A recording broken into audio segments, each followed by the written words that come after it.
रायगडच्या महाड तालुक्यातील बिरवाडी विभागात आज निसर्गाचा कोप पाहायला मिळाला।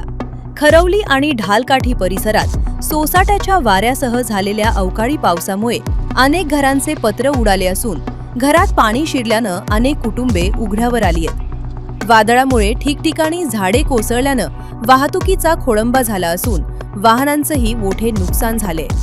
हातातोंडाशी आलेला घास या अवकाळीनं हिरावला असून प्रशासनानं तातडीनं पंचनामे करून नुकसान भरपाई द्यावी अशी आर्त हाक खरवली ग्रामस्थांनी दिली आहे। आम्ही आता 5 वाजता जो पाऊस झाला त्याच्यामुळे वादळ वाऱ्याने मुक्काम पोस्ट खरवली नवीन वसाहत, तर तिथं वाऱ्याने पूर्ण म्हणजे घराचं छतच आमचं राहिलेलं नाही आणि तिथं राहतं कुटुंब ते कुठं राहणार वगैरे काय त्यांच्यासाठी शासनाने जे होईल तेवढी लवकरात लवकर मदत करावी ही आमची मागणी राहील शासनाला। आणि घरातल्या वस्तूंचं सुद्धा नुकसान झालं आहे, गाड्यांचं सुद्धा नुकसान झालं आहे, फार मोठ्या प्रमाणात हे नुकसान झालेलं आहे, ते शासनाने याची दखल घ्यावी।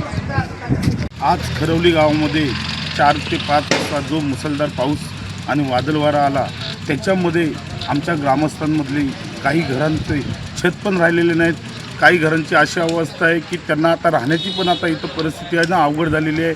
त्याच्यामुळे ह्या वादळ वारामुळे एकदम लाईट पोल पण आमचे इथले पडलेले, 2-4 पोलांचं नुकसान झालेलं आहे, काही पोल बेंड झालेले, तारा पडलेल्या आहेत, झाडांचे फांदी तारा नव्हती पडून आहे ना तारा पण पडलेल्या आहेत। अशा पद्धतीने एवढं नुकसान मोठ्या प्रमाणात झालेलं आहे की आज लाईट येईल याची पण शक्यता नाही। पण एवढंच आम्ही आहे ना शासनाला विनंती करतो आहे की आज नाही तर उद्या तरी निदान आमच्या खरवलीला लाईटीचे बंदोबस्त करून द्यावं आणि जो काय सर्व ग्रामस्थांचा आणि रहिवासियांचा जो काही म्हणजे नुकसान झालं ह्या वाऱ्यामध्ये लाखो रुपयाचं नुकसान झालेलं आहे त्याची पण भरपाई आहे ना लवकरात लवकर शासनाने द्यावी।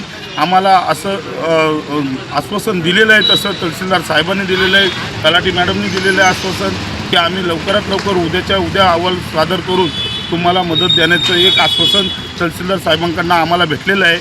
त्यामुळे त्यांनी पण आता लवकरात लवकर त्याच्यावरती आहे ना दखल घेऊन आम्हाला लवकरात लवकर ग्रामस्थांना इथल्या रहिवाशांना मदत मिळावी हीच एक विनंती करतो आहे।